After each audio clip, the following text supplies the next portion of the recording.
الانبیاء و خاتم المعصومین و اصحاب الطیبین الطاہرین ولعنۃ اللہ علی اعدائهم الحافظین الى یوم الدین. اما بعد فاعوذ باللہ من الشیطان الرجیم. بسم اللہ الرحمن الرحیم. واجب احترام دوستوں، آج ہم فریق مخالف کے اپنے اصول کے مطابق اس سے سوالات کریں گے.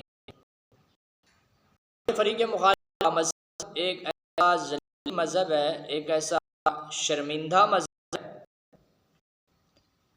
جو بھی اس کے ذاکر اور پادری جو بھی اصول وضع کرتے ہیں تو خود اس اصول کے زمرے میں ان کا مذہب آ جاتا ہے. اگر ان کا مذہب نہ آئے تو ان کے ائمہ کی گردن ضرور اس کی لپیٹ میں آ جاتی ہے.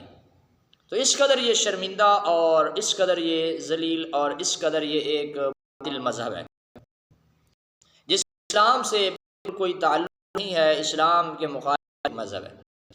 تو اس شیعہ حسن اللہ یاری کا ایک کلپ جس میں اس کا کہنا ہے، رو رو کر کہہ رہا ہے شرمندگی سے، اور جھوٹ بھی بولتا ہے اور رو رو کر بولتا ہے کہ لوگ یہ سمجھیں کہ یہ مظلوم ہے. ہمیشہ اس مذہب کا یہ طریقہ کار رہا ہے کہ جھوٹ بولتے ہیں، اور ائمہ سے لے کر آخر تک اپنے ائمہ کی طرف بھی انہوں نے جو کچھ منسوب کیا ہے ان کے جھوٹ بھی فریق مخالف کی کتابوں میں بالکل واضح طور پر موجود ہے.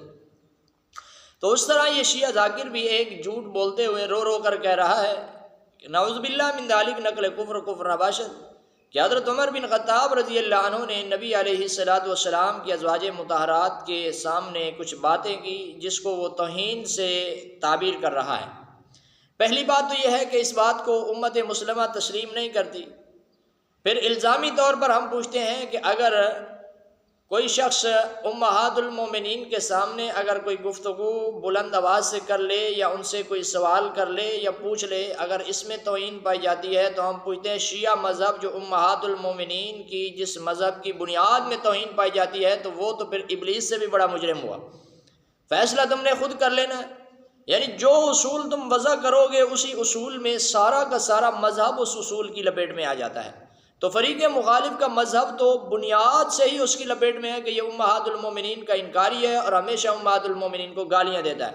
اور پھر اس سے آگے اگر چل کر ہم دیکھیں تو فریق مخالف سے ہم ایک سوال یہ بھی کر سکتے ہیں کہ اگر امہات المومنین کو بات کرنا یا ان کی توہین کرنا جرم ہے تو اب ہمارا سوال یہ بھی ہے کہ ان سے لڑائی کرنا کتنا بڑا جرم ہوگا. اور آپ کے اصول کے مطابق اول امام نے، جس کو آپ اپنا پہلا امام تصور کرتے ہیں، پہلے امام نے امہات المومنین نبی علیہ السلام کی ازواج مطہرات کے سامنے جنگ کی ہے اور ان کے خلاف لشکر کشی کی ہے.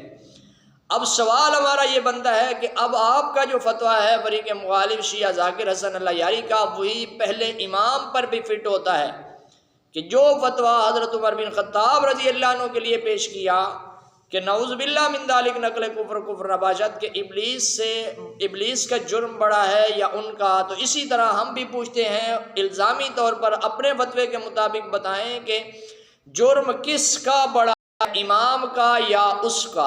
فیصلہ آپ نے خود لینا ہے. تو میں نے پہلے بتایا یہ ایک ایسا شرمندہ، ایک ایسا ذلیل مذہب ہے جو اصول وضع کرتا ہے تو اصول ان ائمہ کے گلے میں پڑتے ہیں یا ان کے مذہب کے گلے میں پڑتے ہیں، اس کی لپیٹ میں ان کا مذہب ہوتا ہے یا ان کے امام ہوتے ہیں. اب ہمارا فیصلہ آپ کے سامنے ہے اور فریق مخالف خود فیصلہ کر لے کہ امام اول ان کے اصول کے مطابق کتنا بڑا مجرم ٹھہرے گا. اب فریق مخالف خود فیصلہ کرے. دعا ہے اس لیے ہم کہتے ہیں کہ نہ اس مذہب کا اہل بیت سے تعلق ہے اور نہ ہی صحابہ کرام سے تعلق ہے. اہل بیت سے محبت کا بھی جھوٹا دعوے دار ہے اور حضرات اہل بیت سے بھی صحابہ کرام پر بھی ہمیشہ تنقید کرتا رہتا ہے، اور اس مذہب کا اسلام سے کوئی تعلق نہیں ہے. دعا ہے اللہ پاک ہم سب کو حق سمجھ کر عمل کی توفیق نصیب فرمائے اور ایسے جھوٹے مذہب سے ہمیشہ ہم سب کو محفوظ فرمائے. وآخر دعوانا الحمدللہ رب العالمین.